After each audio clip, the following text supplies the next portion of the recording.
Museum Director of the California State Railroad Museum, being part of our Studio 40 Live family? Absolutely, I love it. You're okay? You're like a cousin? It's the best family. What? Let's go.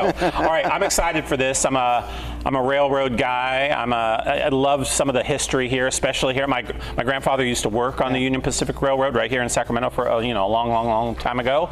Exciting stuff happening in the rail yard. So lots of rail things happening, and I mean, you've got to love being part of this every single day. Well, we're all railroad people. It's our music, it's our language, it's our movies, it's the relationship to the world around us. So it's part of our DNA. Really. Love that. Yeah. All right, so excursion trains. We've come to know a little bit about that here locally, but this museum without walls concept, I think, is what's super interesting. So you want to break in, tell us a little bit about it? I mean, people think of the California State Railroad Museum, and they might think of the brick building at the edge of Old Sacramento, but actually it's all around us. Right? It's the world around us. And so you come into the museum, you read about history, you have some experiential stuff, you see all the stuff that's highly spit and polish. But the excursion train is where you don't read about history, you ride history. Yeah, get to hop in. It comes alive. For sure, it does. You guys do a great job. I want to. We saw a video for a second about tell us about that locomotive that we saw, that train that we saw. Is it something unique and special about that one? Is that that's the Granite Rock 10? The Granite Rock 10. Tell us about it. Yeah, it's an amazing. I mean, all these things are just survivors, right? They're the remnants. Most locomotives from our history met the scrap heap, but this one didn't. And so it was in military service in Tracy, California. It was a switcher, and then it was sold to the Granite Rock Company out in Watsonville, and then it sat in a yard for a long time after it was decommissioned, and then somebody looked at it and said, what are we going to do with this survivor? Let's fix it up, let's make it run again, let's redeem it.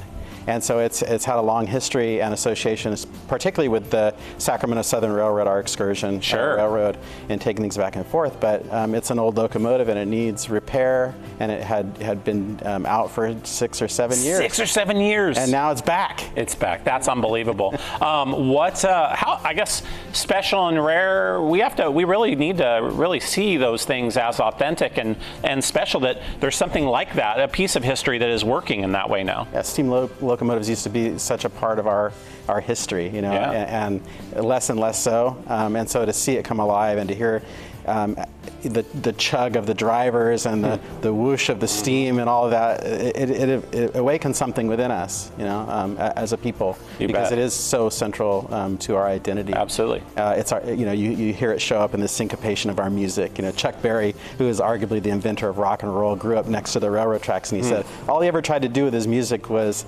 emulate the rhythm of the rail. Hey. And so with our excursion train, you get to experience that rhythm of the rail. You do. You're talking about it. People, other things that they expect to see, hear, feel. Obviously, you're getting into it. Even smell a little bit. I think. Yeah, no, exactly. It's so embedded, within that experience. So you hear the chug of the steam, you smell it, behind you, so and good. You get to really get into it, experience it in a way that immersive to another level. Totally. I think. Yeah. All right, for people that want to find out a little bit more information, maybe they want to, I don't know, take an excursion, jump on a train that they've never jumped on before. Yeah, just go to the website. And all the information's on there about how you can do that. We're running steam all weekend this weekend. Oh. So if you want to experience all steam behind the Granite Rock 10, come on down. We have open air gondolas. We have historic train cars. So and it's your chance to be a part of history. You brought Gary and I the whistle. Does it work? Boop, boop. Let's go. All aboard. All aboard. Come on. That really worked? I mean, I'm an adult and I love this. I can't even imagine what kids think about this thing. All right, Dr. Smith, thank you for coming in. My Great pleasure. to see you again. Yeah, absolutely. Get out on the rail, people. California State Railroad Museum. There you go. You got all the information you need at the Sacramento Waterfront. But again, that's just one location, right? It is. We got to think about it without walls. That's a great way to kind of. It's everywhere around us. Head online too. Websites there for you. Go and check them out.